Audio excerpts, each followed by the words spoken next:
It's milking time on Ron Painter's Ellenbank dairy farm. Gippsland is renowned for its milk production, and the wet, green pastures of West Gippsland have traditionally helped farmers, but for Mr Painter, pressures from falling milk prices and poor feed availability due to unusually wet and dry periods have forced him to cut stock and miss a good season. We elected to actually cut stock numbers in the herd. Now, you can't just turn extra cows on, so even though milk prices are good now, this farm is not able to bounce the cattle numbers being milked up to where they were prior to the poor seasonal conditions and the GFC. Those conditions have contributed to poor confidence in the Gippsland dairy sector. Statistics released by Dairy Australia show positivity among farmers about the industry continued a 1.5-year fall in February before rising again in the following 6 months.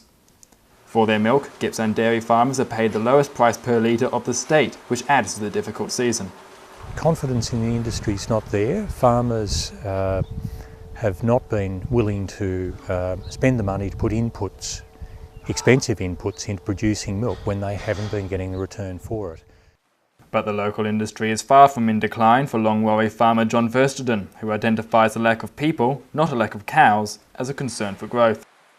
Yeah, look, it's got the potential to grow. It's probably more about having enough people that have the desire to do it. People is probably one of our biggest issues at the moment. We suffer from, we don't often tell people how good dairying can be.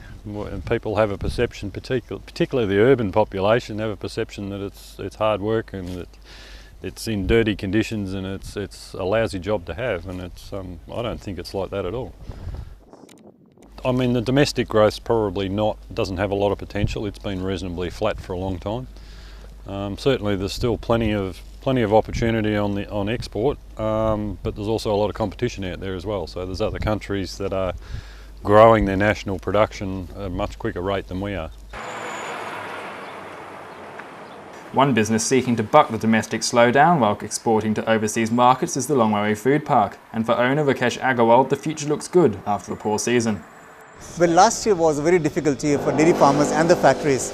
The commodity prices were low, the dollar was high, and the season was bad. But this year, all three have turned around. The dollar is at a much better level than last year. The commodity prices have close to doubled from last year, and the season looks to be coming out okay. If we get good season 2 or 3 in a row, I'm sure the industry will start growing again. And the company's locally branded milk, Gippy milk, has proven very successful.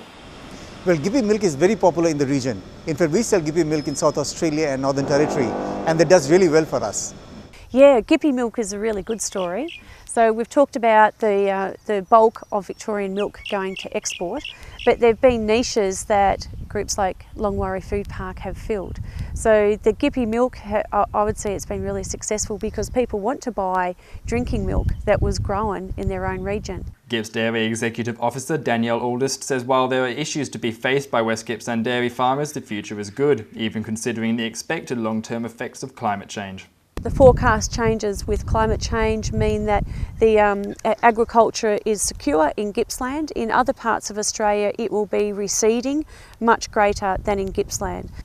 Gippsland supplies more than 1/5 of Australia's milk, and West Gippsland is a really important contributor of that. It supplies a 1/4 of that amount.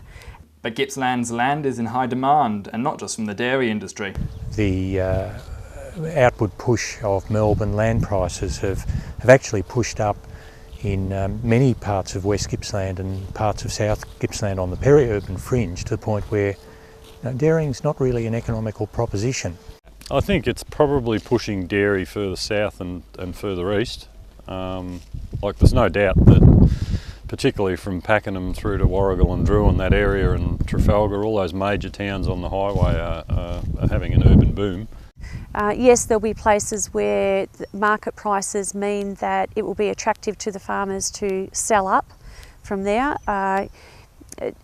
What we will see is what you've seen in California and other places, where market forces mean that eventually some farms will sell and move out to other areas to develop up into dairying. And I expect we'll probably see the same trend. But only time will tell what the next generation of dairy farmers will face. Will Coolidge for the Warrigal Citizen.